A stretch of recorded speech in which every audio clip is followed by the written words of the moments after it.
Welcome back to NJBIZ Conversations. I'm your host, Jeff Kanige. I'm here with our managing editor, Jessica Perry, at the Newark Summit. Our next guest is Adina Bio. She is the CEO of Adina Bio Companies. Adina, welcome. Thank you. Thank you for having me. Always a pleasure. Thanks for joining us. I should tell you that we've been here for most of the morning, but you're the first business owner that we've had. So I'm really interested to hear, first of all, how you like this the event and what you're getting out of it and what you hope to get out. Yeah, I think the event is fantastic. I think the ability to bring the focus and attention to Newark, of course, Newark being the largest city in the state, I think it's meaningful to have all of the stakeholders that are having an impact on Newark come together, hear what is the plan for the city.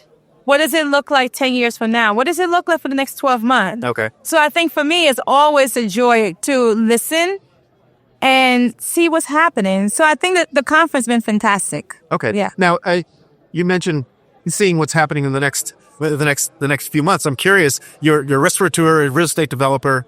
What is it like for you doing business? Let's start with the present now. What's it like doing business in Newark, in and around Newark right now? What are the challenges? What are the wins that, as one of my previous guests put it, that you get? Yeah, I think for me it's a little different. Okay. I am a native of Newark. I was raised in Newark. I grew up in public housing in Newark. I went to public school in Newark, left, went to college, came back, decided that this is where I wanted to have my impact. So for me, it's an honor to be doing business in Newark. Okay. Whatever the challenges are, I think the upside to Newark is that we have a mayor that is a visionary for the city. What he have done for the city of Newark is unmatched.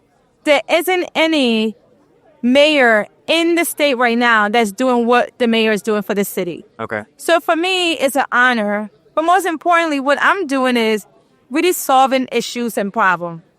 I'm an affordable housing real estate developer because when I develop from the lens of solving problems. I want to make sure that the residents, like the newest project that we're building right now, the residents don't have to pay for Wi-Fi for 15 years. When you move in that affordable housing, your Wi-Fi is paid for 15 years because we know there's a digital divide, that kids that are from certain neighborhoods doesn't have access to the digital world like they should. And we saw that play out over and over during the pandemic. So it was important for me to solve that issue, particularly in the city that I'm from. So for me right now, it's a time to be in Newark because papers are going to be written 10 years from now about this city and its transformation. Okay. All right. A couple of things there. First of all, I want to get back to a little bit about the mayor. I've heard that a lot. The kind of thing that you talked about how good he is for the city and the kind of job he's doing.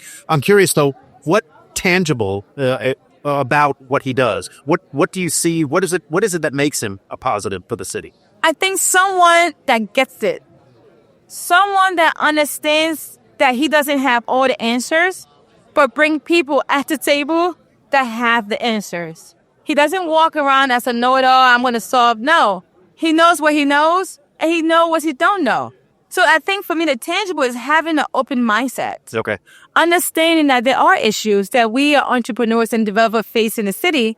He may not be able to solve all of this issue, but at least he can listen and help where he can. Okay. Right. Now, you mentioned broadband access. I'm curious as to what you think, whether the conditions on the ground in the city are conducive to the kinds of redevelopment and economic development that you'd like to see, that I think everybody would like to see.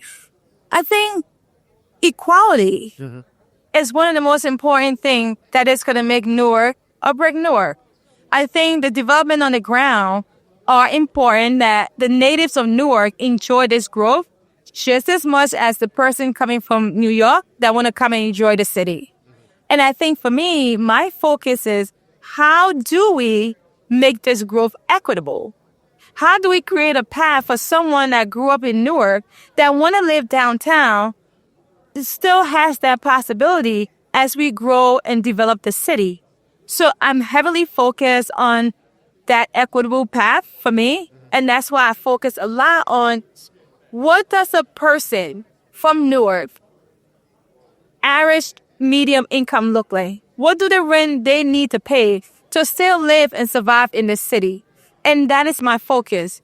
And as I'm doing that, also trying to look at it from, if you were someone that grew up here in 97, like I did, Newark was touted as the most dangerous city in the country. So now I weathered that storm. I got through that.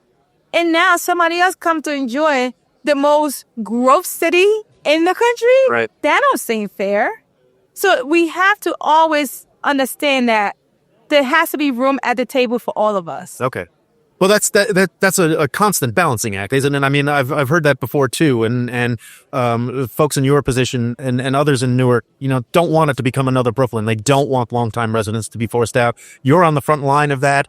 How is that going? How is that balance playing out right now? Is it tipped in the right direction as far as you're concerned? It is tipping. Okay. Sometime in the other direction of market rate.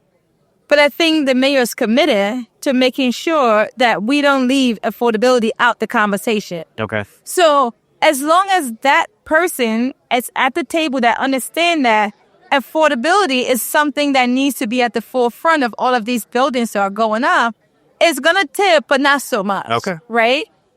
But ultimately, what needs to happen is that we need to figure out developers that are shaping this city, that affordable housing is going to be the next civil rights conversation of our time. Because I just haven't seen a time where everybody, suburban towns, urban towns, are having a conversation of affordability. It's going to be an issue that we have to solve, but we have to solve it in a very equitable way. And we have to solve it in a way that no one feels left out. Okay. Right? Well, that's why I was asking the question. As you say, it's affordability, affordable housing. Those are issues everywhere throughout the state, not just Newark. But is it? I guess the question then is, given where Newark is in its redevelopment, its development and redevelopment, are those goals attainable? That balance that we've been talking about. So I think the conversation of affordability is happening across the board, but the way it's happening in the city of Newark is a little bit different. You were talking about suburban towns that don't want to build affordable housing. There are fighting the state right now that don't want to build it. Then you have a city like Newark that says, we do want to build it. Because the city of Newark is stuck in a place right now where we are neighbor with some of the richest towns in this state. Yeah. How do we determine affordability in Newark? We can't continue this county AMI because the county AMI of Newark includes Short Hills, Chatham, Montclair. Right. So when you're talking about affordable housing, there are different conversations and there are different lenses. Okay. So the Newark lens is we want to do it. How do we do it where people can afford to live here? And I think that has been the fight. That has been the conversation across the mayor and his team. We need affordable housing. How do we do it in a way that someone that can afford $1,000 a month can still live downtown Newark? Okay. All right. So given everything that we've talked about, are you optimistic that his city is headed in the right direction? What are you expecting? What are you anticipating over the next, say, 12 to 18 months? I'm a true optimist. I'm a person glass half full. I'm a person that's just grateful to have a glass.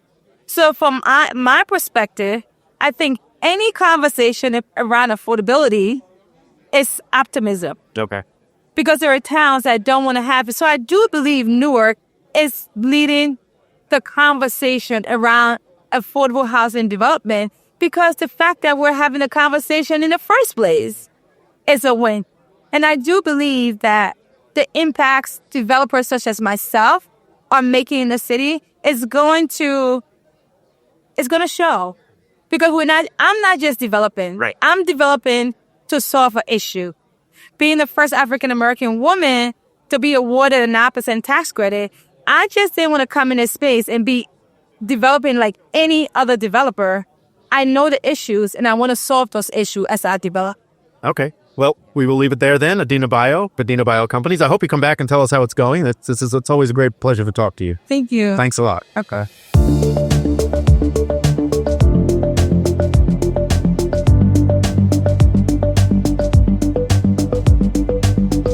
Welcome back to NJBIZ Conversations. Our next guest is Ari Fox. He is the head of economic impact at Audible here at the Newark Summit. Great to be here. Welcome. Thank you. Thanks for taking the time. I appreciate it. Head of economic impact. I think a lot of our listeners probably recognize the business attraction program that Audible runs. What else do you do? What is economic impact as far as you're concerned? Yeah, it's a great question. It's a pretty big portfolio, right? Like traditionally we talk about economic development, right? And the focus for what I have the privilege of leading is really about our place-based work in Newark. So it's business attraction. That's a critical part of it. That's one of our flagship programs to bring businesses into the ecosystem. But there's also the wraparound support for both the businesses we bring in, for small businesses that are already here, supporting all of the neighborhood activations to help create vibrancy for the area around Harry Tubman Square, attract foot traffic from inside Newark, outside Newark.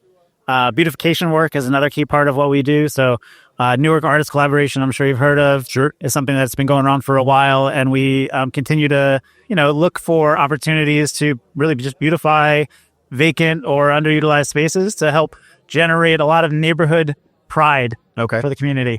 All right. Well, it's a big job. I'm curious, what are the biggest challenges that you face in doing your job and doing this kind of work, especially in a city like Newark? It's coming back, but it's still got some ways to go, isn't it? Challenges? I don't know. I've never heard of these things called challenges. It requires patience. Okay. It requires a lot of collaboration and stakeholder management, right? We can't just do this ourselves.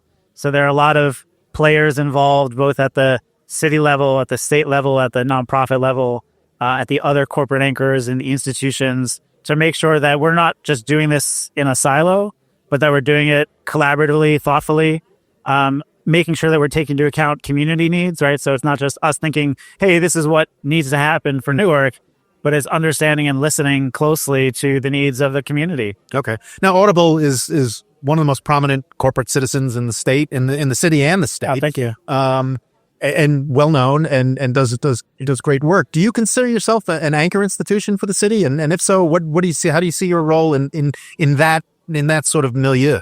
So we do consider ourselves an anchor institution. There are not a huge amount of large organizations or corporations like Audible in Newark. We need more of them. Okay. But really, at the end of the day, whether you're big, you're small, you're medium, it's about how any company shows up to the community that they operate in. Okay. And we take that seriously. It's a big responsibility. And we have the privilege of having a significant amount of resources, whether that be people or history or connections, to make impacts in the city we call home. Okay. Now, I've had a few conversations today, and one of the themes that keeps coming up is the need to balance economic development with the needs of the residents to make sure that economic development works for everyone in the city. Again, how do you see your role playing into that effort, and is that important to you too?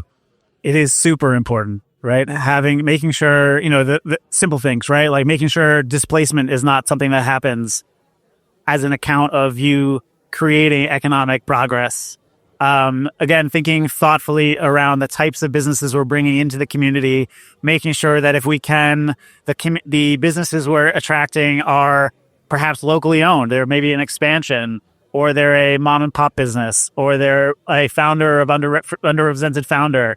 All these things help contribute to ensuring that we're bringing the community along with us, as opposed to just implementing what we believe is something that's important. Okay.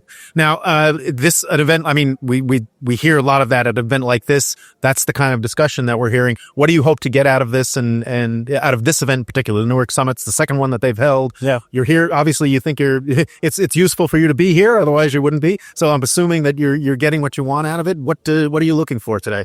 Well, part of it is about being in the room with the people who are engaged in a type of work that needs to happen in Newark, right? So this day is about making the connections. It's also about learning and hearing what other people are talking about, hearing what people who are not necessarily involved are asking about for the panel discussion. And then it's about giving strong calls to action for the community to say, like, this is something we need to do for the city to help move things forwards. Okay. We're just a couple weeks away from the first of the year, 2025. Oh, God, don't remind me. Well, okay, I'll remind you, though. We're just a couple weeks away from January 1st, 2025. What do you think of when you think of the future? What are you planning for? What are you anticipating next year? I'm super excited for next year. We have a good rhythm going with the work that we've started, or continued rather, but really crystallized under my role. So business attraction program, which we've been getting really good feedback for. We've won some awards. The goal next year is to continue that work. Okay. Bring in, a healthy number, at least 10 more businesses. We want to launch and open our investment at 33 Washington, just next to the Audible Innovation Cathedral. And that will become a real center of gravity from a retail perspective, help continue to drive foot traffic for the neighborhood. And at the end of the day, vibrancy, job creation are sort of the mantra that we say to ourselves all the time as we keep moving forwards. Okay, well, that's a good place to leave it. Ari Fox, Head of Economic Impact at Audible, thanks for joining us. Enjoy the rest of the conference, and I hope you'll come back at some point and give us an update on how things went next year. Look forward to it. Thank you so much for having me. Thank you.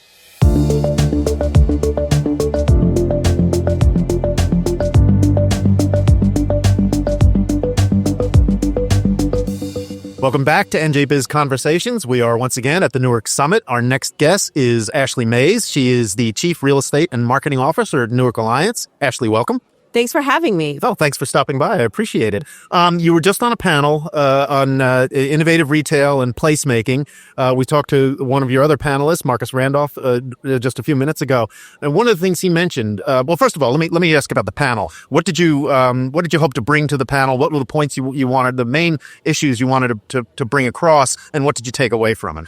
Well, I really wanted to emphasize the work that we're doing on Halsey Street, which is a really important small business hub, and also really the back door to many of our corporate anchors like Prudential and Audible, who are investing heavily into the Halsey neighborhood.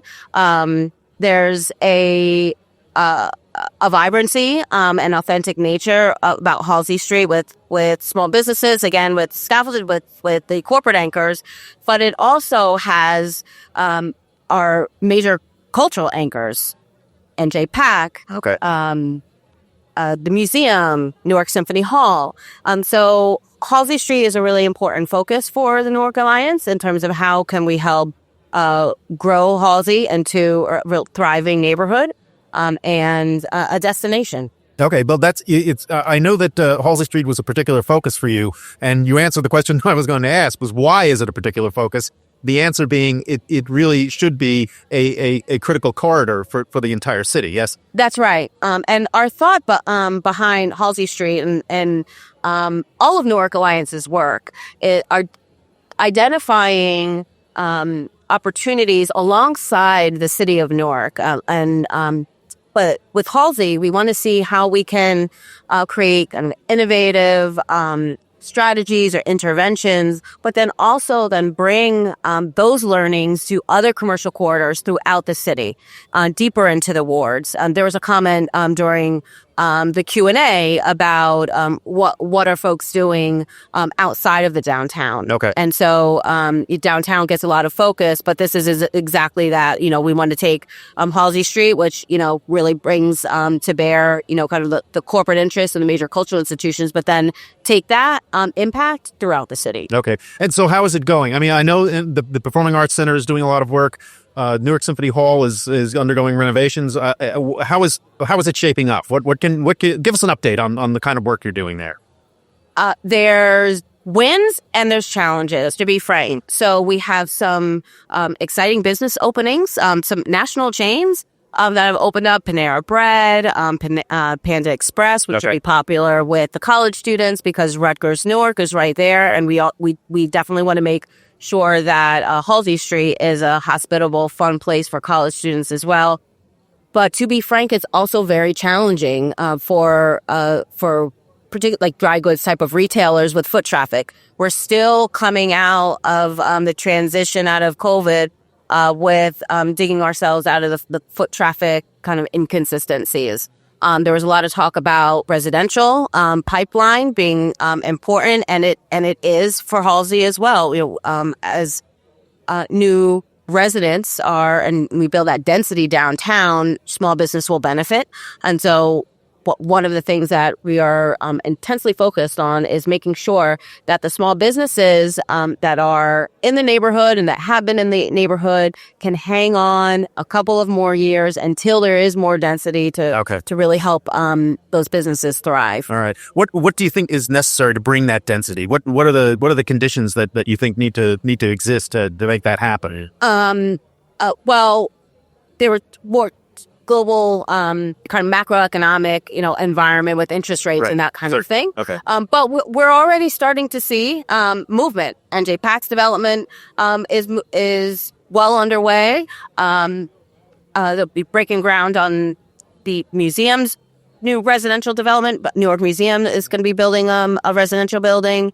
Wasim has a building going up on the river. So the momentum is there, and it's just we need just additional incentives to help developers actually get these projects going, tax incentives and things like that. All right. At the outset, I started to mention one of your fellow panelists who mentioned the difficulty in attracting capital to Newark. You mentioned an idea called cooperative capital. Can you tell us a little bit about that and what you're trying to do there? Yes, attracting more capital to Newark is essential.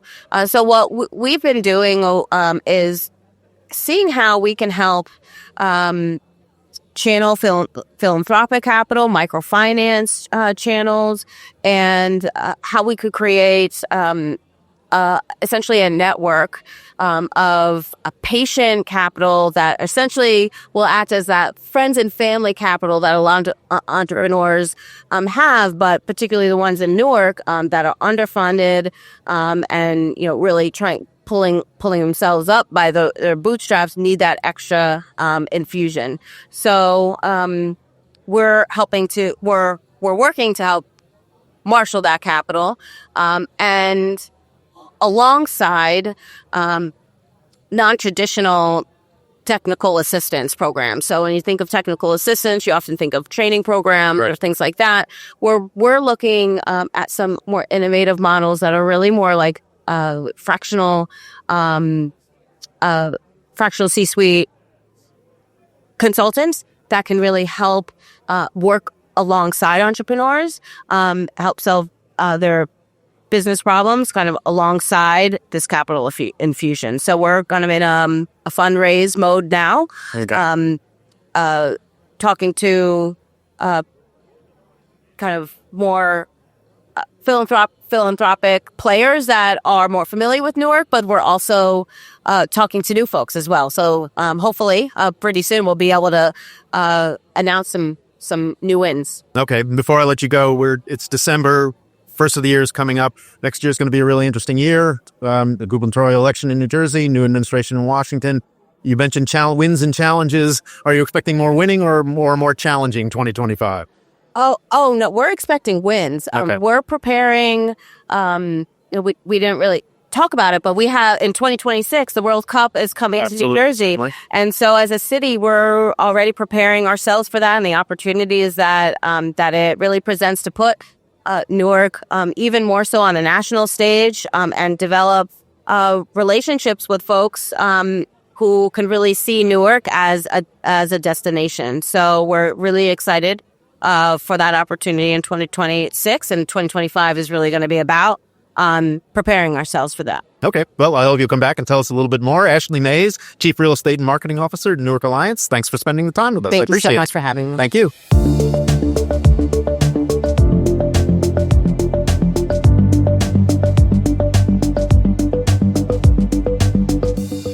Welcome back to NJBIZ Conversations. We are at the Newark Summit. Our next guest is Don Clark. He's a partner at Genova Burns, specializing in bankruptcy. Am I right about that? Correct. Bankruptcy, restructuring, all things insolvency, state and federal. Okay. Well, I have to ask you then, how's business? Because if business is good for you, it's probably not good for a lot of other people, yes? Well, so bankruptcy is kind of counterintuitive. You need cash in the system to be able to do deals, the type of Chapter 11 deals that we specialize in. Clearly, when times are tough, there are people filing 7s. They can't afford their mortgages, and they're kind of throwing their hands up. But really, our bread and butter is more of a business reorganization or some sort of order liquidation. Business in New Jersey has been great for a while, mostly because of the bankruptcy bench. We've got so our chief judge. We're talking about the legal business. So the legal business, yeah. So our chief judge, bankruptcy judge Michael Kaplan, has fielded a whole host of very complex cases recently. We've had, it's not going to be chronological order, but between, Bed Bath, Rite Aid, WeWork, BlockFi, all those kinds of big cases that have been coming, big retail cases that, for all different types of political reasons, were scared out of Southern District and Delaware, and then eventually scared out of Virginia and Texas.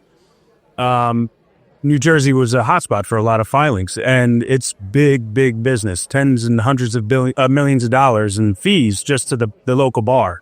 Because like any other venue, Jersey requires local counsel to basically bring all the professionals and everyone involved to the table. Okay. But that's really been what's keeping the area busy. And I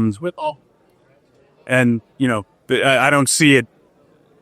It's gonna ebb and flow. There, right now people are starting to go back to Delaware. They're starting to go back to Southern District, and it's, there's no venue rule in bankruptcy that prevents people from forum shopping. It's kind of been an inside issue for a lot of bankruptcy practitioners for a while. But we're happy at Genova to see, the landscape, as it is, with us being a popular place. We've got great practitioners. We've got great judges. Joe, I was going to ask you about the bench and whether or not it's fully staffed and can handle all the what you're doing. Are you seeing any difficulties in that regard? We've got more judges coming on very recently. Actually, we have a very young bench, we have a very active bench, that very experienced with these types of cases. They've handled big cases, whether or not it was, getting sucked into Delaware or Southern District during their, times practicing. And again, this bench is, I wouldn't say it's debtor friendly. It's definitely, friendly to the bankruptcy process. So if you've got they're not going to just trounce creditor rights because they're going to favor debtors. They're not going to, trounce debtor rights because they want to favor creditors. It's really pretty fair and equitable, interpretation of law. I mean, it kept, I guess one of the biggest ones recently is the LTL case, that Johnson & Johnson case. Our firm represented the talc plaintiffs, and that was the successful adversary to Johnson & Johnson, getting them kicked out of Jersey twice. Right, yes. Then they end up filing down in Texas, and that case, that court's going to keep it. Right or wrong, equitable or not, it's big business. So right now, Johnson & Johnson will probably end up, pulling the trigger on the plan that they've been trying to put through up here for the past few years. And they'll probably be successful with it. Okay. But that's kind of the state of bankruptcy as it is now. Is there an issue that's bubbling out there that business owners and executives should know about in the bankruptcy world? Really, the issue you probably heard about at the Texas two-step. That's kind of the forum shopping vehicle that people are using. And, there's something to be said. Should a state allow a company to divest its interests, to sidestep a federal landscape that's set up to provide for this liquidation and bankruptcy, because that's effectively what it does. It allows at a state level, it allows the company to put a shell through bankruptcy, and until that issue is brought up to the Supreme Court, so it's going to continue to be an issue. The Johnson & Johnson got kicked out of here just because they weren't insolvent. Right. That never really touches on the greater issue of the forum shopping two-step. So in bankruptcy, that's really the largest thing. That and Purdue third-party releases, which now here are prohibited under Purdue. So, that was a big vehicle that people used to use. That was part and parcel, and with what they wanted to do in Linderson things, in LNT for Johnson & Johnson. Mm-hmm. The whole point was to get Johnson & Johnson releases for all the talc liabilities that they split off into this LTI. That's at the end of the day, that's what they try and do. And, And so, looking forward, what do you think about what is your view of the economic outlook? What are you expecting? What are you planning for the say the medium to long term? Well, so we have a an offshoot of our restructuring practice, that is dealing with distressed assets, real estate assets. Is one of the reasons we have a big push here. Everyone's kind of waiting to see what happens with some of the big commercial real estate. A lot of it's getting filled with the mixed use. The larger buildings everyone's talking about how they're staffed up or they're leased out, but I know those are typically the hardest ones to lease out. But there's a lot of commercial real estate available everywhere. And, notes, as I understand it, notes coming due generally to the banks, and interest rates are going to start, rising most likely. I don't think it's going to be a waterfall effect that everyone's talking about, the end of times, but the weaker of the herd are going to end up having to, fold up shop. And what comes of these larger buildings? I don't know. I mean, I know they have a lot of nice facilities here in Newark that they can't lease out completely. It's, whether or not the demand is there remains to be seen. Okay. Well, we will leave it there. Don Clark, Genova Burns partner, thanks very much. Appreciate it. I hope you come back and give us an update. Thanks for having me. Thank you.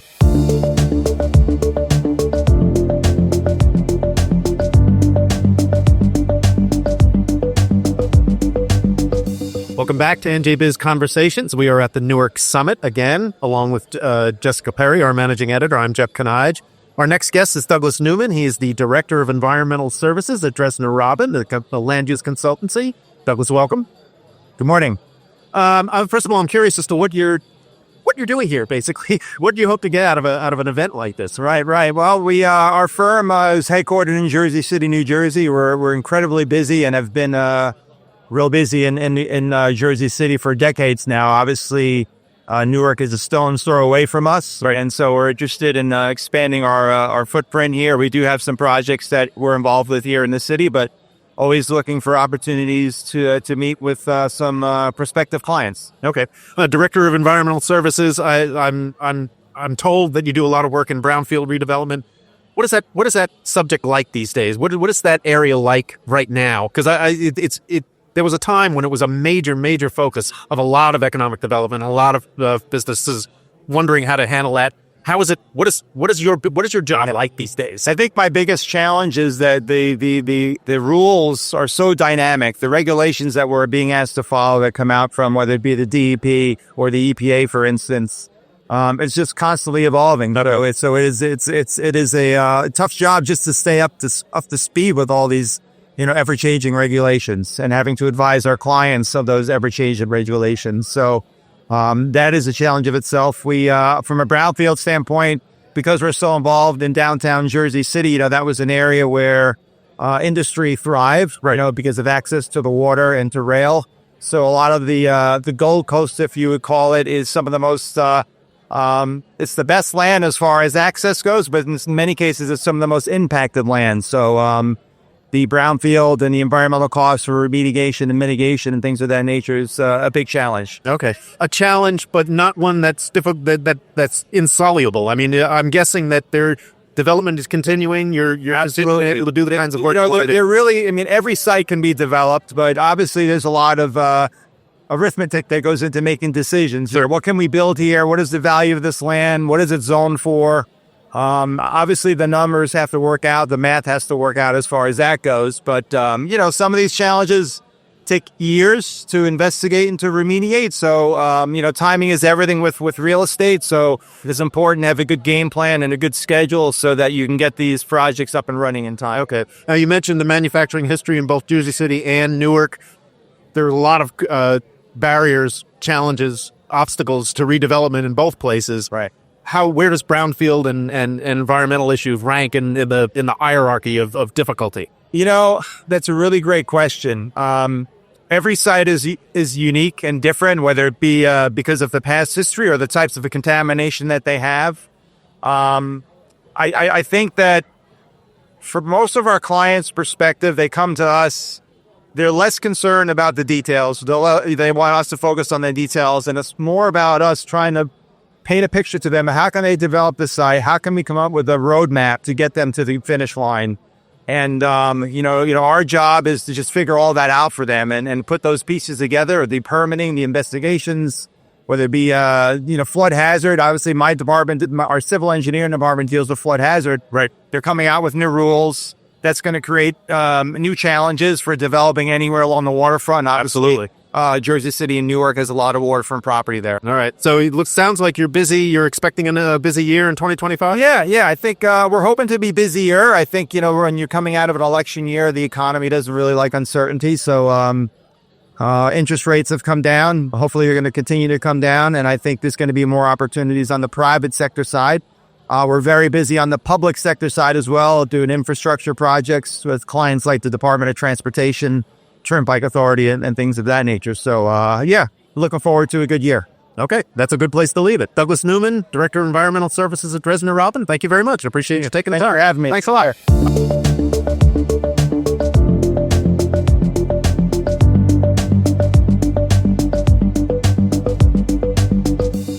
Welcome back to NJBIZ Conversations. We are at the Newark Summit. Our next guest is Jay Biggins. He is the founder and executive managing director of BLS & Company. Jay, welcome. Thank you. Good to be here. BLS & Company is an advisory firm specializing in site selection and incentives programs. That's probably a very short description. What else should our listeners know about your firm? We work with sort of two sides of the market. On the demand side, we help companies make decisions about where to locate their primary operations, large amounts of capital investment and employment, and that's on a global basis. Okay. On the supply side, so think of it as developers looking to bring product to markets, as well as cities, states, and economic development organizations of all kinds that are looking to bring competitive real estate inventory into their regions so that they can compete for jobs. So if you think about it, they're both sides of the same market. And we're supporting both with financing strategies and location strategies. Okay. Now, all of that, obviously, big part of what's going on in the state. I'm curious your assessment of the state as an attractive place for folks to relocate, for businesses to relocate. I hear a lot of different things about that. That folks like the workforce, the educated, skilled workforce. They don't like the costs, the bureaucratic red tape, that kind of thing. Where do you come down on this is just what we need? So you've been hearing all those things, and all those things are still true. Okay. And have been for as long as we've been doing this. Absolutely. New Jersey is wonderfully situated geographically in the midst of major markets and the global markets. Great talent, but some of those same economic development assets also tend to come with higher costs. As you look, New Jersey is not unique in that pairing, or that the cost of doing business at a very high level is higher than it is in other places where they don't have the same assets. That said, New Jersey is in a very serious competition to hold on to those assets. Okay. With lower cost locations, even within the U.S., forget about globally, where they are also building competing strengths in terms of education and educated workforce, great real estate, great logistics, great telecommunications, great power, all the assets required to be successful. So we need to make sure we understand we can't rest on the state's legacy laurels. We need to be competing every day. And New Jersey knows that. Chris Governor knows that. EDA knows that. The Choose New Jersey team knows that. They're out there competing, and they've got great tools to do it with. Okay. So what I hear you saying, though, is that the gap that New Jersey may have, when in those advantages, that gap may be shrinking, that other states are catching up in the quality of their education, infrastructure, those kinds of things.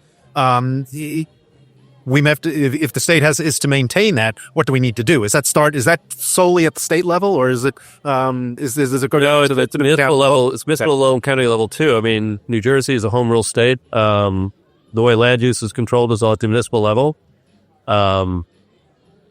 Economic development can feel disruptive. Getting new projects built, getting sited, they have to be welcome, right? That's a land use planning consideration, but it requires also a coalition of interests that you have to have. If you want jobs, you have to have development. If you have development, you have to have a place to put it. And it can't just be wherever you want it. It's got to be where the demand wants it to be. And all of those considerations have to be reconciled. Some states are doing a somewhat better job at that. New Jersey is still struggling with those trade-offs. I'll say one of the areas where New Jersey has had just legendary legacy strengths is life sciences. But we had very little going on over the last 10, 15 years. In fact, we're losing more life sciences jobs than we were creating. Okay. That has started to turn around. Okay. Just in the last 18 months, 2 years, we've had not just white collar life sciences jobs and headquarters and marketing people and people who handle regulations and all of the office-based activities, but we're bringing back, for the first time in many years, production. People who make therapies and make drugs and make life-saving therapies.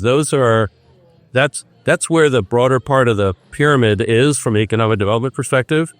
Not just PhDs, but folks who are maybe have a community college degree and maybe a certificate program.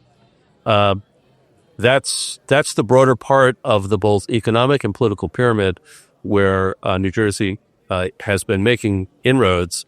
And that then builds a better, more affirmative base of support for economic development initiatives. Okay. If people are getting jobs, I used to work for Mayor Ed Koch in New York, and he used to say that if someone has a job, 9/10 of the rest of their problems will find a way to get worked out. Right. And that's always been true and still true. Okay. Now that life sciences development you're talking about, where's that coming from? Is that startups? Is large companies? A mix of both of them? It's both. It's startups that are growing up and deciding to stay in New Jersey instead of moving when they get to commercial scale and they have to start adding large numbers of investment in people to take their company to the next level. But as well as in-migration from companies who haven't been here but are doing what we do, which is looking at all the different locations, both in the U.S. and globally, that it would make sense to site a major new project. Okay. Right? And they're evaluating talent, costs, logistics, reliability of infrastructure, access to specific sites.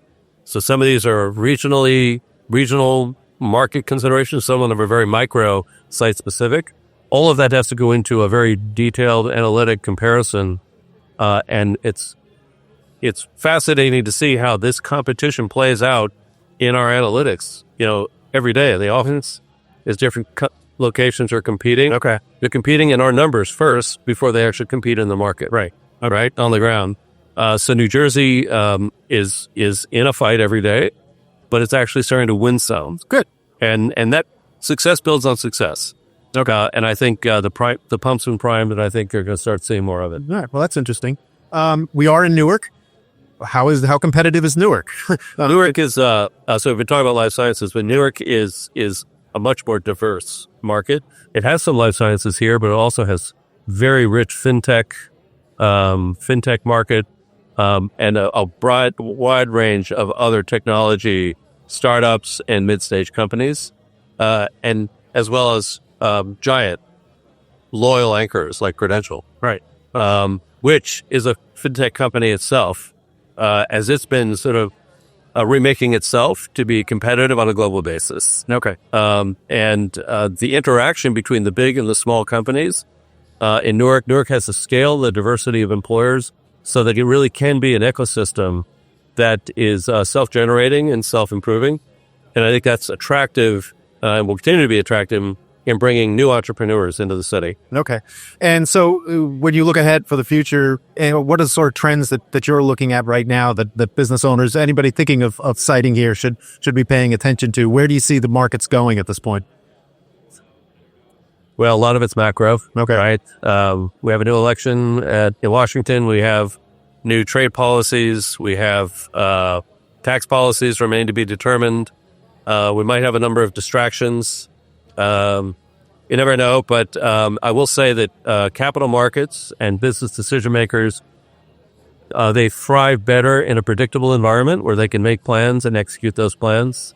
So I think New Jersey's got an election coming up too. Next year in alphabetical. That's why I asked. Yep. And I will say, though, from what we've seen, we don't get directly involved in these matters, but what we've seen, all or most of the candidates seem to have a very clear-eyed focus on the importance of economic development. Okay.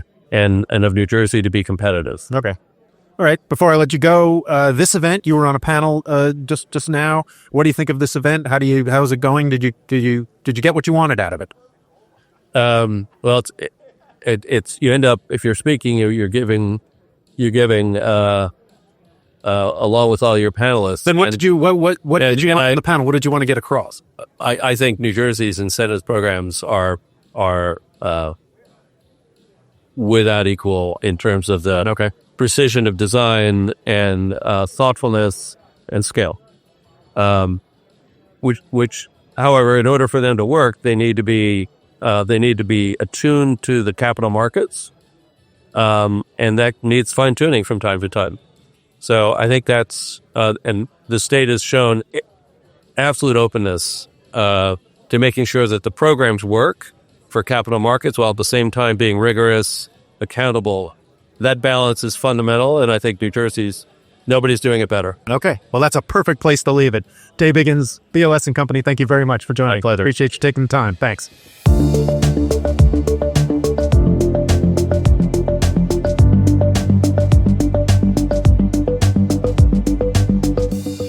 Welcome back to NJBIZ Conversations. We're at the Newark Summit. I'm your host, Jeff Kanige. Our next guest is Jennifer Carrillo-Perez. She's a real estate partner at Connell Foley. Jennifer, welcome. Thank you so much. Good afternoon. Okay, now I know you're moderating a panel this afternoon Correct. on multifamily real estate, Correct. multifamily residential.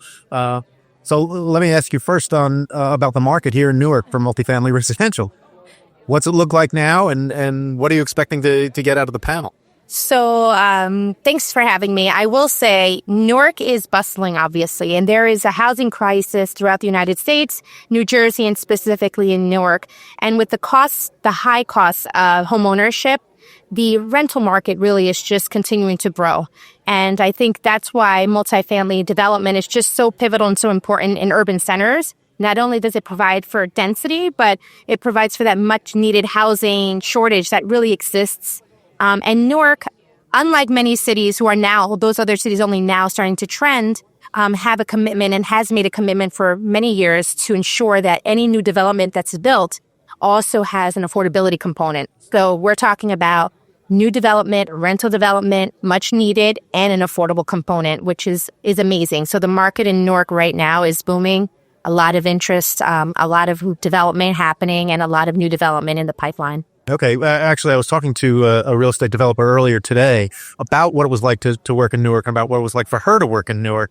And she brought up an interesting point, which is that, a lot of towns, suburban towns in New Jersey fight tooth and nail against affordable housing.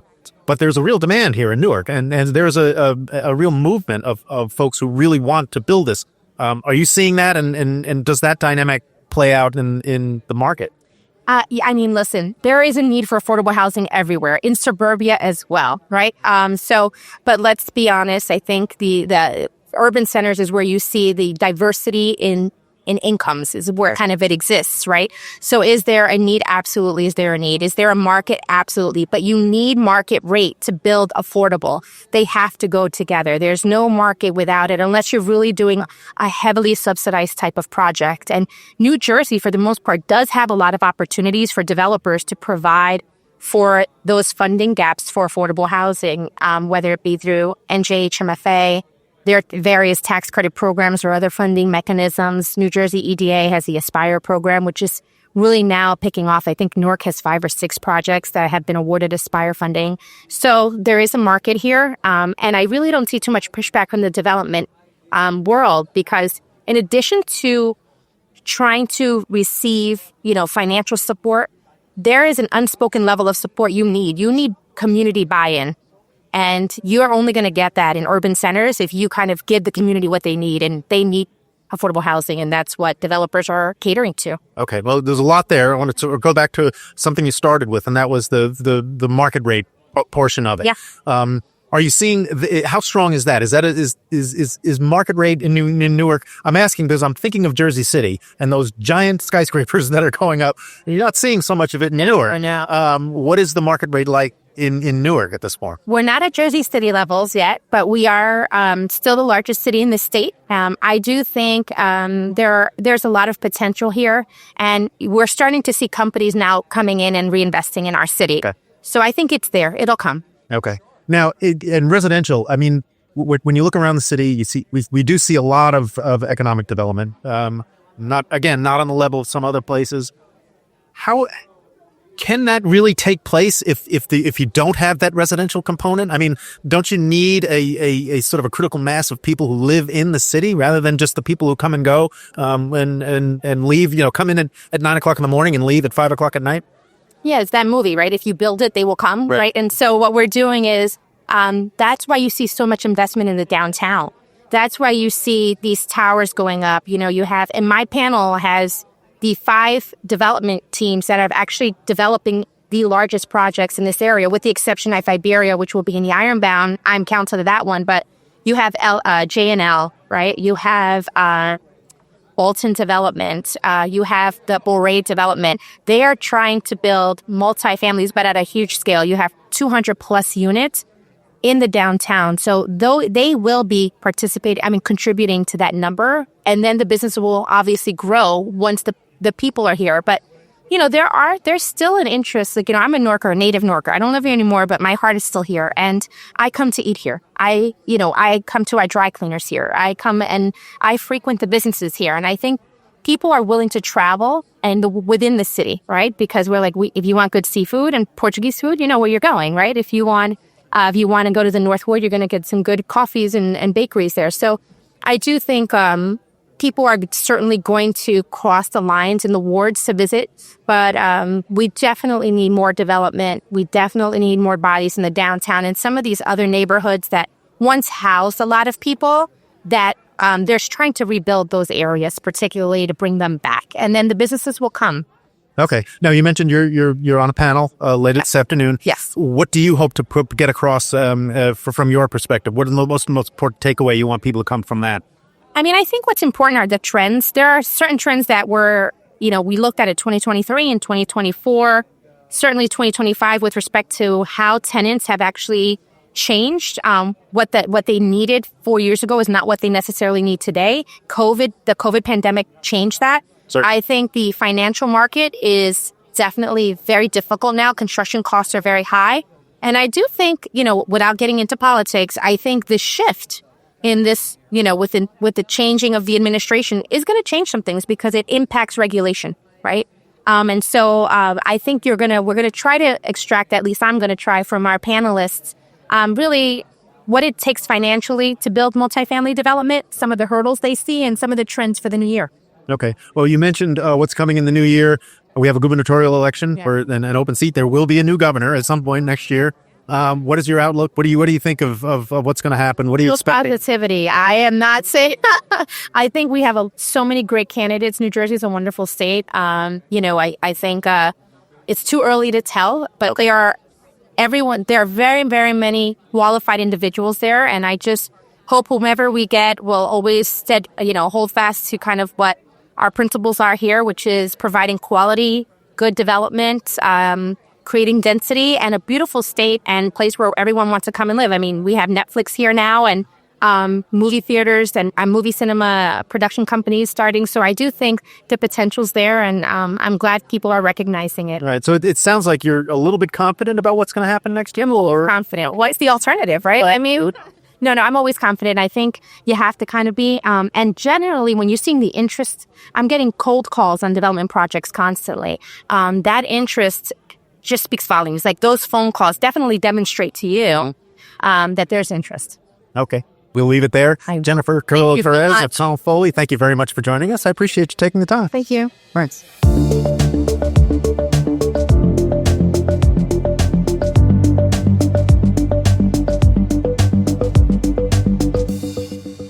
Welcome back to NJBIZ Conversations. We are at the second Newark Summit. Our next guest is George Santos. He's the Chief Real Estate Development Officer at the New Jersey Economic Development Authority. George, welcome. Hi, thanks for having me. Thanks for being here. I want to start by saying the office that you hold, the job, is relatively new. 2 years ago, I think it was created. So I'm curious as to how it's going. It's going well, super busy. So EDA has always had a real estate division that mainly led our direct real estate program. So we oversee, the New Jersey Bioscience Center. We put together an infrastructure team to help build out the wind port. Every now and then the state engages us to build a new office building. Most recently the new Department of Health building and Division of Taxation building. But with the Economic Recovery Act that Governor Murphy signed into law in the very early 2021, we established several new real estate development gap financing tax credit programs. The largest and most popular of which is the Aspire program. Okay. And why are you here today? What do you hope to get out of this event? Well, this is a great opportunity to meet the development community, hear what their concerns are. Right, it's been kind of a tumultuous time in real estate development with interest rates going up and inflation and construction costs. It's right around the same time that Aspire kind of came on the scene. Folks who are in the know, we've had several iterations of Aspire legislation and rules to help counteract rising costs and rising interest rates. And being here in Newark for Aspire is particularly interesting. Of the roughly 24 or so approvals we have, about 9 of them are here in Newark. Okay. 930 McCarter, NJPAC, 22 Fulton. There's a project on Market Street, a few affordable rehabs.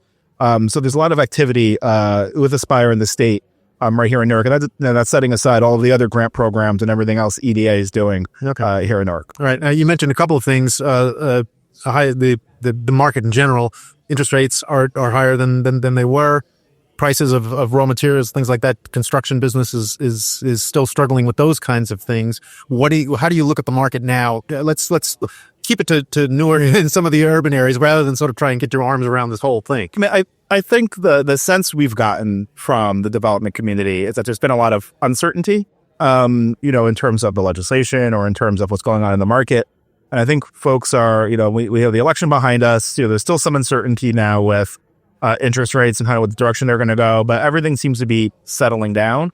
And even with Aspire, we've had about nearly 2 years of approvals under our belt, and I think the development community has a better understanding of how the program is going to work. It's still too early to have our first completed and certified project in to do all the compliance. But I think folks are becoming, more comfortable with what that process will look. And so we're getting a lot more interest in the program. Okay. Now you mentioned that, yes, one election is behind us. There is another one coming up. That is true. Behind us, yes. Perhaps more important for the state. Yes, indeed. Much more important, probably. I'm curious as to what should the market expect throughout next year? I mean, no way of knowing, obviously, who the next governor is going to be. But you do have a whole campaign that we have to go through. Does that kind of uncertainty make your job that much more difficult? Well, I mean, obviously, EDA, we're here to serve the administration, whoever the next governor may be, and whatever his or her priorities may be. I think we've heard from most of the candidates, a lot about housing and a lot about development, which is, encouraging to hear. Aspire has been helping to build a lot of residential projects across the state, not just Newark, but, fairly affordable everywhere. And a few particular mega projects like, the Bayonne's movie studios and Riverton development down in Sayreville. So I think we're hearing from most of the candidates that they are generally, pro real estate development, as long as it's done the right way, right? And we'll see what the next governor, what their priorities may be and how that might affect our work. But for the most part, I would expect it to continue more or less the way it has been. Okay. Now, done the right way. You use that phrase. What I hear when people I've talked to today talk about doing it the right way, a lot of it has to do with affordability. Again, another word you mentioned. Yes. Very important issue here. What can the EDA do to sort of promote affordability? Yeah. So Aspire has a 20% set aside. So if you think of the state as an investor in these real estate projects, when it comes to residential, the state's not looking to make a financial return on its award, right? The return the state's looking to make is well-paying jobs. So everything needs to be done prevailing wage, income-restricted housing. So at least 20% of the units need to be set aside for affordability, including a percentage of those units, family units, right? With at least 3 bedrooms. Okay. We also require a community benefits agreement to be negotiated between the developer and the municipality. The state does not take a position on the content of that agreement. That's really between the developer and the community. We don't want to step in the community's shoes there. But those are the kinds of returns the state wants to get back. If you're going to seek, a $90 million, $200 million, potentially a $400 million tax credit award out of Aspire, it's kind of the least you can do to give back to the state. Right. So the developers are receptive to those kinds of things. I mean, we have over $2 billion of approvals, right? I mean, every developer, not every developer, but many developers complain to some extent about different provisions. But, like I said, we have about 24 approvals or so right now. So folks are willing to meet the moment and, provide that back to the state. Again, we require higher costs, right? We require lower rent for the affordable units. That comes at a higher cost from the state. That's part of our investment in these communities, here in Newark and everywhere else. Okay, very good. We will leave it there. George Santos, Chief Real Estate Development Officer, New Jersey Economic Development Authority. Thank you very much for joining us. Appreciate you for having me. Thanks for taking the time.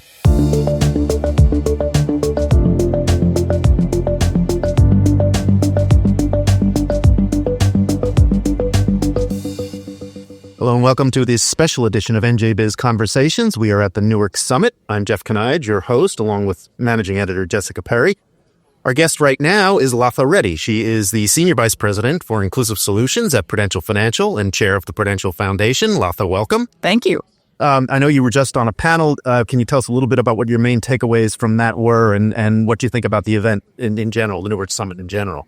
Sure. The power of the panel was about the power of the arts to transform communities. And when you think about the different levers that arts organizations can pull to drive economic progress and quality of life in cities, it's quite a powerful combination. Okay. And it's interesting. I just talked to the CEO of Art Pride New Jersey about the importance of arts in some of a lot of the economic development that's been going on, not only in Newark and Jersey City. It seems to be a vital part of what developers are looking for. Is that essentially what you're seeing here in Newark and in your work? It really is. And I'd say that the arts organizations in Newark are pretty evolved in the sense that not only they think about the programmatic contributions they make, but as you mentioned, real estate and certainly education, which they've always been in the business of, but the opportunity to really ensure that residents, artists, and others are benefiting from the economic upside of Newark's trajectory is really being driven in many ways by arts organizations. Indeed. And then the Performing Arts Center is considered sort of an anchor institution in Newark,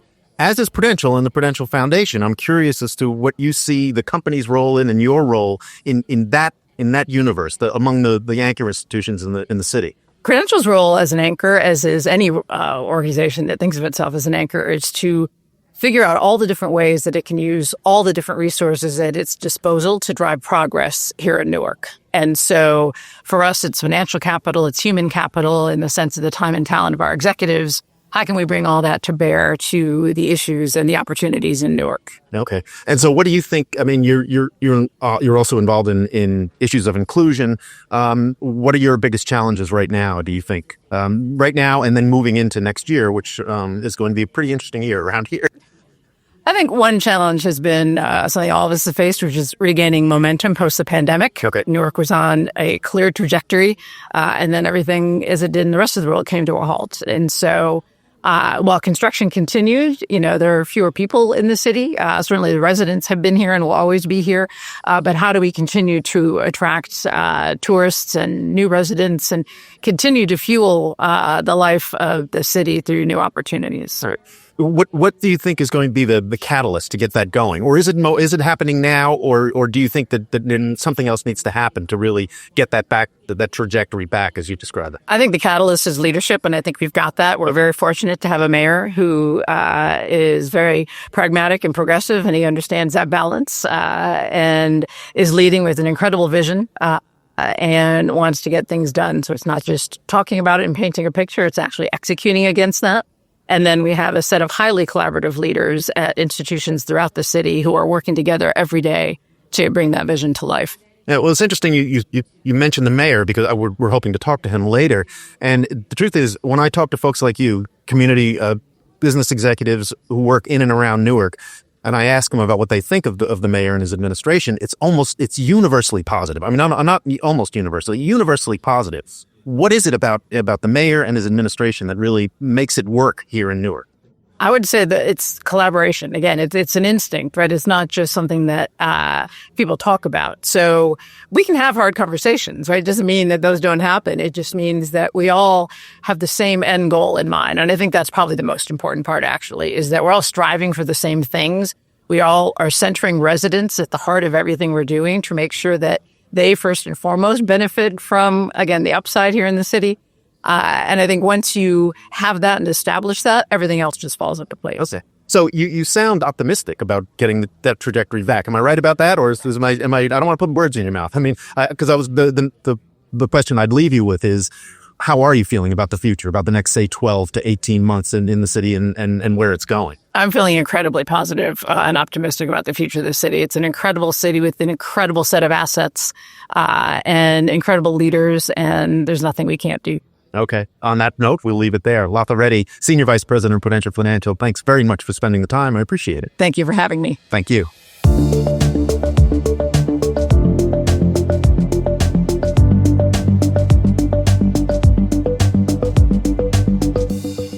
Welcome back to NJBIZ Conversations. We are at the Newark Summit. I'm Jeff Kanige, along with our managing editor, Jessica Perry. Our next guest is Marcus Randolph. He is the CEO of Invest Newark. Mr. Randolph, welcome. Thank you very much. You were just on a panel about retail and innovative retail and placemaking. I'm curious what you took away from that. What the most important topics? What's the most important issues that you discussed on that panel? Yeah. So it's clear that everybody wants to see more retail and see it succeed in Newark. And as we wrap it up, it's clear that it wants to be all around the city, so not just in our downtown core. But I think that one of the things that we really need to drive home is, one, not everybody can do the same thing because it is a multi-pronged approach. And we need to coordinate our efforts better. I think sometimes it's just communication, right? Which is why a day like today is great to get people in the same room, who love and care about the city. And hopefully there'll be some connections that are made, but ultimately find ways to communicate better, coordinate, and also be strategic about it, right? We have seen businesses that land here in Newark, and it just seems like it's not the right time for that business. And that may have been because the strategy wasn't sound up front. We can do better with that, and we can assist. Okay. Yeah. Now, you did mention in the panel the need to sort of attract more capital to Newark. Yes. What are the challenges in that? What are the main barriers to getting that done? Yeah, absolutely. So I do think that there's a perception about Newark that it's not the place to put significant capital in. That is changing. I know that's not true. I see success here every day, but I think that's one of the issues. But another one of the issues, though, is really getting our business community ready to borrow. In my role in Invest Newark, I see more advanced businesses that have, 3 or 5 years operating history, a balance sheet, an income statement, a business plan. Then I have people who have sort of been winging it for a couple of years. And you ask them, can we get your balance sheet? And they're like, I don't know what you mean, right? Or can I get your bank statement? They give us their personal, bank statement. So it's getting those businesses ready to be able to lend. But I think it's also showing as well to the finance community, the more mature businesses, look, this is what they have. They've got 3-5 years successful operation. They're ready to take it to the next step, but they're going to need a capital infusion. Would you seriously consider this request? Okay. Yeah. Now, you also mentioned coming up in 2025 that your organization was going to start to get more involved in helping those businesses, for example, with business plans. Did I hear that right? That's right. Okay. That's right. Yeah, absolutely. So right now we do really 2 levels of business training. We have sort of a training for the person who wakes up and says, I want to be an entrepreneur, but I need to figure out how I get started. Then we have training for those who are a little bit more advanced. That's sort of 3 to 5 year group. And that's a longer session. But what I am finding, though, in both groups is that there is a need for more strategic approach to it.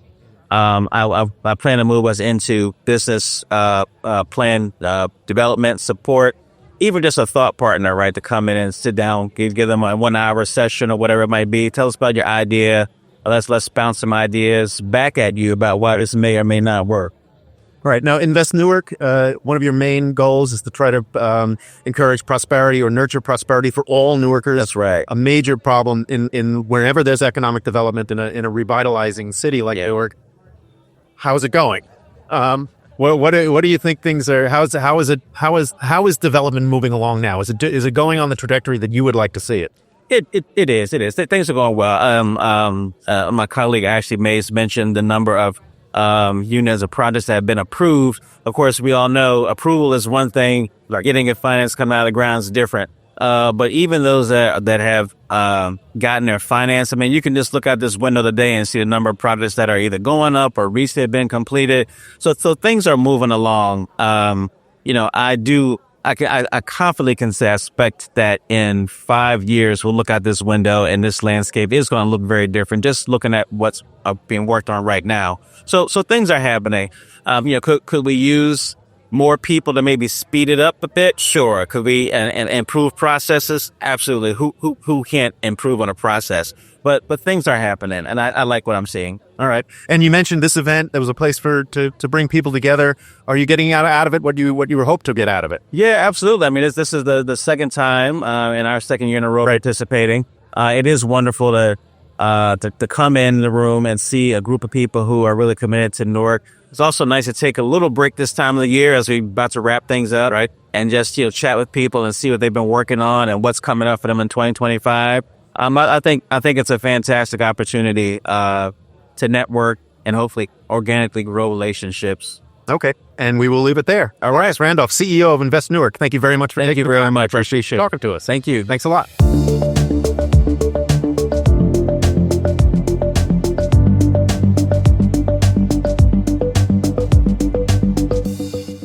Welcome back to NJBIZ Conversations. I'm your host, Jeff Kanide. It is my great pleasure to welcome a very special guest, His Honor, the Mayor of the City of New York, Ross Baraka. Welcome. Thank you. Thank you for having me. Thanks for joining us, Mr. Mayor. We're at the Newark Summit.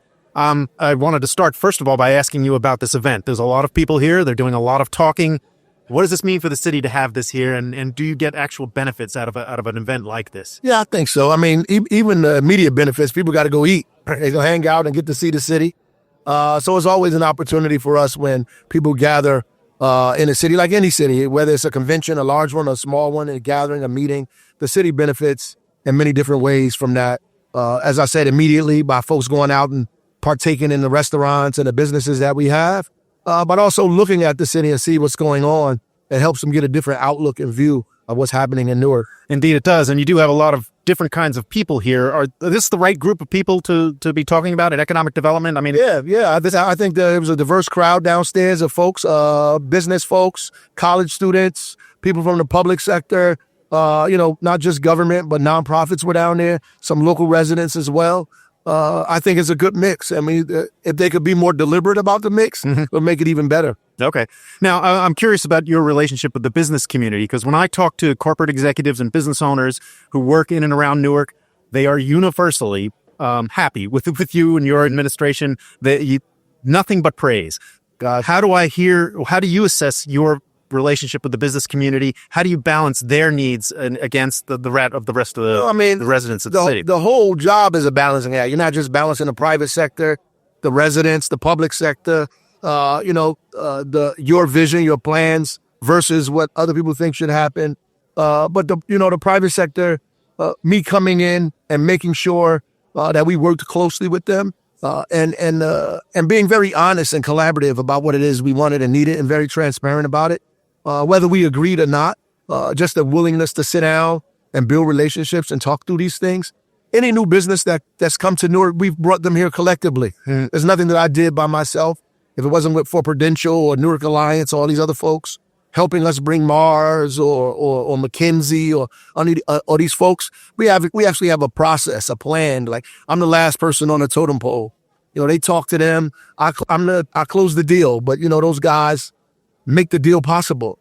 And we appreciate the relationship. And then the need for us to create equity. They've been on board with that 100,000%, creating opportunity and jobs for the residents of the city of Newark, investing in the community. I mean, Prudential, from purchasing tax credits to funding our view or helping us understand what procurement dollars can do for the city, how to advance corporations buy in the city of Newark, right? And helping us hire or prepare Newark residents for executive positions here. So they've been 100% on board with what we've been doing. So I have nothing for praise. We don't always agree, but a long time ago, I learned if there's 10 things on the table and you disagree with 3, the 7 things you agree on, you have to hold on to those and go forward with. And we continue to struggle around the 3, but we shouldn't walk away from the table. Okay, well, that's what I hear when I ask, what is it about the mayor that makes him effective? And what I hear is it's the openness, it's the willingness to have the conversations. The conversations may be difficult, right, but you're willing to have them. Is that the way you view it? Yeah, and presence. I think presence is important. Okay. Their presence, shows commitment to something. You know, you have to be present. Like, you have to be accessible and available. Right? Even if you're not present physically, sometimes people have to know you're present. Like, you know, your mama around when she ain't around, right? But that's the kind of presence that you have to have around here, and I think it's been effective. Okay. I know you're busy. I'm going to let you go. But before I do, I want to pick up on something Angelo Genova asked you about, and that is your race for governor. New Jersey, by many measures, is the most urban state in the country. And yet, in my memory, most governors tend to come from the suburbs. What would it mean for economic development in Newark and other cities around the state if you were to win the governor's office? Well, you actually have somebody in there who knows how to do it, who's actually been in a plane with turbulence before. You know, we've been getting on planes, and the pilot has been his first flight. So, you know, we probably solve and mitigate more problems before noon than most of these folks deal with all year, right? So, at the end of the day, it also means that we understand where investment should go, the importance that business plays, why Newark is important. I think it makes no sense that Newark is not as developed as it should be, that Port Authority should be the center of attention of most of what's going on in this logistics state.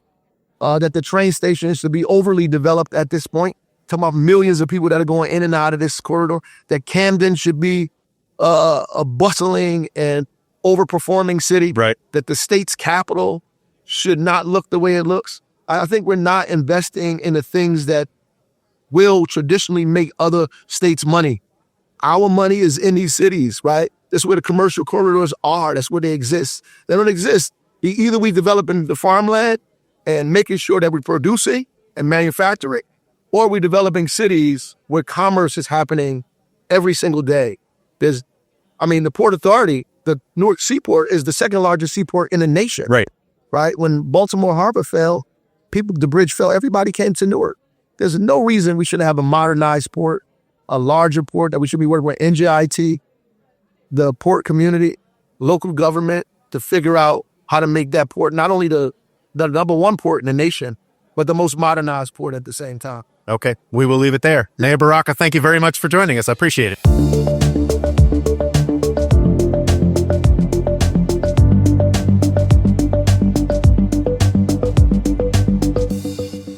Welcome back to NJBIZ Conversations. We are at the Newark Summit. Our next guest is Thomas Dolan. He is a partner at Genova Burns here in Newark. He focuses on property tax issues. Tom, welcome.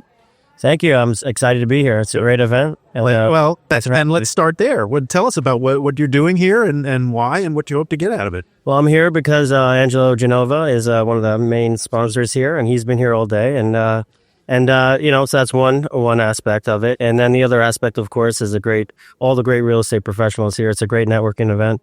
Yeah, I wasn't here last year, but I know this is the second one, and it's just a great event for the day. It's a very casual event. You see people walking around. Everybody feels very comfortable. I see all the major players in Newark, government, also on the developer side, of course. So, and a bunch of attorneys, design professionals, the whole crowd, Absolutely. We all have worked with each other on many different things. So it's great to see everybody. Okay.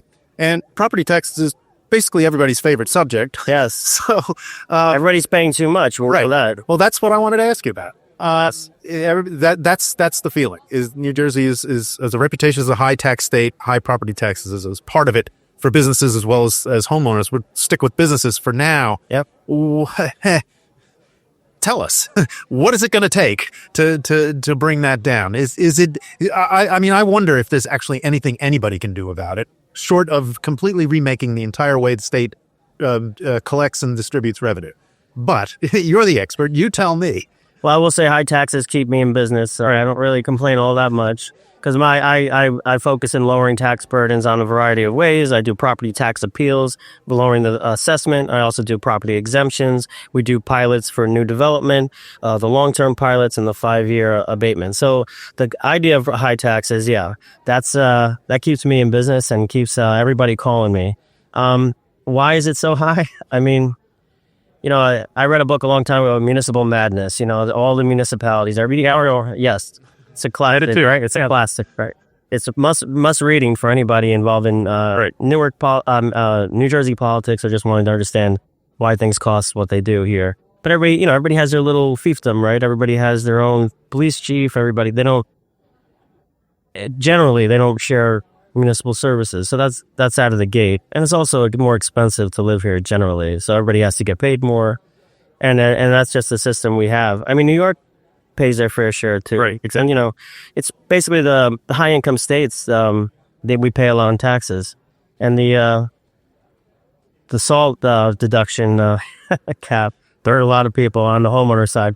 But I handle mostly commercial. So, yeah. Right. But, go ahead. Then tell me about that. How big a barrier is that property tax burden to development? Let's start in a place like Newark or any urban area in the state. There are breaks available. Obviously, there are ways to, and you're the expert on that, on lowering tax burdens. But how much of a burden is it to folks who want to set up, who want to do something here? Is it like in the hierarchy of concerns about whether I want to build something or buy something in New Jersey, especially in Newark? Where do property taxes come in? It's a big line item, and that's where, I get involved at various stages. Somebody wants to develop. We help with the underwriting. We give them different scenarios, what the regular property tax would be, what you can get under an abatement, what you can get under a long-term exemption, and different tax strategies. So at the beginning, it's a critical question. And a lot of projects, especially in Newark or other municipalities, really across the state now, they don't pencil out. Like new development won't pencil out without a pilot or some type of tax break incentive. They just simply don't. It's just too expensive. At least that's what the developers tell me. No, I mean that's what we get. So we definitely help out on that end. So it's a big issue. And then somebody buying a property, I do the underwriting for them when they want to figure out what their tax burden will be and how they can also lower it on a tax appeal. But the challenge right now in the property tax appeal area is the market has been consistently on an upswing for a while. We thought after COVID it was going to drop. Actually, the reverse happened. Certain market sectors tripled, like industrial, for example, multifamily. The safe appeals typically are the suburban office, but that's always been the low-hanging fruit. Okay. Because suburban office has typically been the weakest markets traditionally for a while.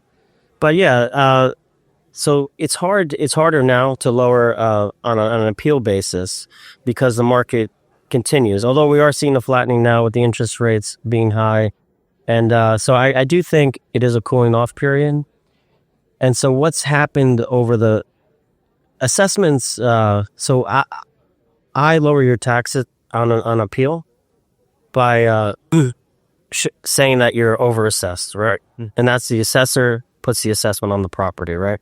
Assessments are typically 2 to 3 years behind the market, right?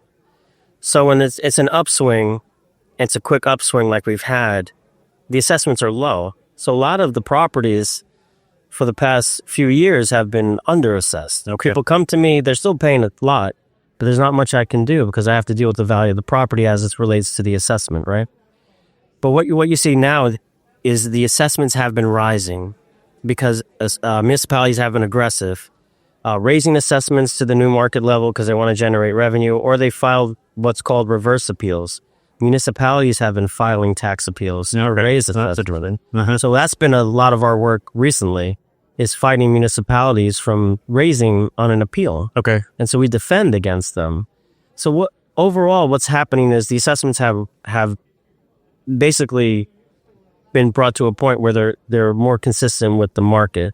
So as we're seeing the softening of the market, more appeals are opening up to give an opportunity to lower your tax burden. Okay. Well, the next question I was going to ask you was whether there's been any flexibility on the part of municipal governments, county governments, on taxes.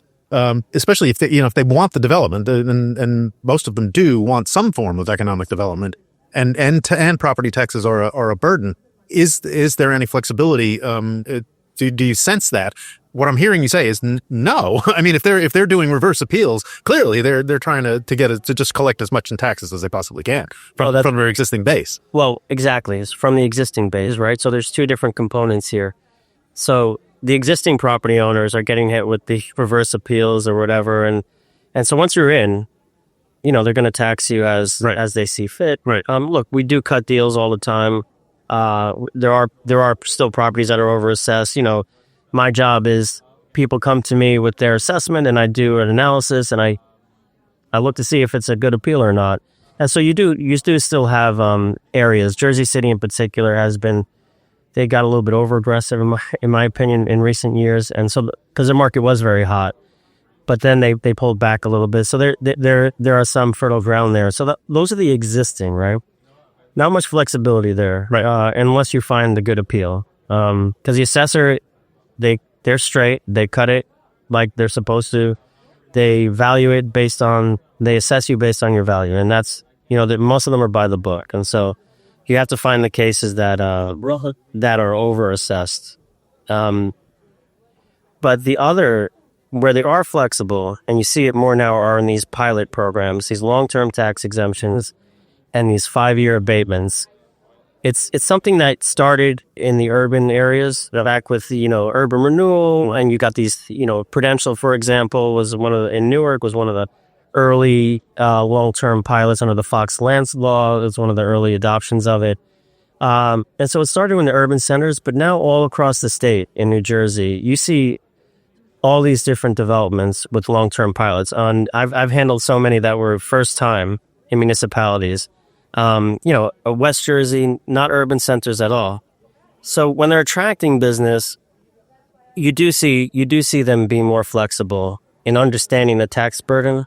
So part of what I do is I explain to them what the current tax burden is, why it doesn't pencil out, and why we need the long-term tax exemption. So if you can explain it that way, because the way pilots have become so popular, these long-term exemptions, and there's also public backlash in some respects. Yeah. But everybody knows about it. Everybody's more educated on it, all the municipalities. So they're definitely in competition. Like you have a developer coming in, they just want to be by a highway or some transit. They don't have to be in Newark. They have a lot of options. And so they're going to go to the place that typically gives them the best tax deal. That's what we see. Right. And that is always how it is. I mean, there is that sort of competition. Some would say a race to the bottom, trying to give away incentives to try and lure development. But I'm obviously pro. Well, a case in point is Jersey City. Everybody loves the development in Jersey City. I believe everybody loves the Grove Street area. That was all built with pilots. Right. It was, now it's saturated, so you can't really get a pilot in Jersey City anymore. But they built that waterfront on pilots, right? And even in Journal Square area, they built it. That's how they attract developers. And what they had a program that was really great was before they got rid of pilots entirely, they had a tiered program where after the waterfront got saturated, they said you can get a long-term pilot in the waterfront. Developers would come in, everyone wants to go to the waterfront, but we'll only give it to you for 10 years. But if you go to Journal Square area, we'll give you 30 years. So that started to help migrate business developers into Journal Square. So I felt like there was a point where Jersey City utilized the pilot program exactly how it's supposed to be used. So anyway, that's the long answer. Good answer to your question. Good answer. Before I let you go, then, I'm curious. You mentioned sometimes assessment is softening a bit. Do you see any trends developing that folks should know about and the way you think the market might develop? I mean, what are you expecting over the next 12 months or so? Yeah, I mean, I do think, like I said, I think tax appeals will be more robust next year. There's been more robust in that there will be more of them? There'll be more of them, yes. And we'll be more successful. Okay.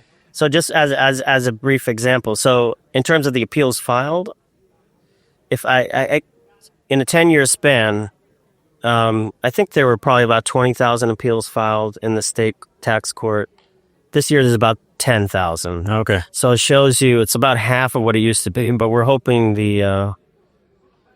that's like I always say, it's like Return of the Jedi. I'm waiting for the good guys to come back and appeal. So I think I do see a softening in the market. Okay. Combined with the fact that the assessments have been raised. So I think that's important. And though for Newark in particular, which I forgot to mention, they're having a revaluation in 2027. The county board has ordered them to reval complete across the book. Spear into the heart of a lot of people. Yes, we love it because it gets people interested in what we do, and they focus on it. But yeah, so that's going to be. They're already sent out the notices for 2027. Now they're doing inspections. They're already scheduling inspections. Because a city like Newark, the reval, every property they're going to inspect them, and so it's the last one was 10 years ago. So anyway, that's around the horizon in particular with Newark. So that's something to look for. Okay, very good. We will leave it there. All right. I'm Dolan, partner at Genova Burns. Thanks for taking the time. Appreciate it. So much. Thanks for stopping by.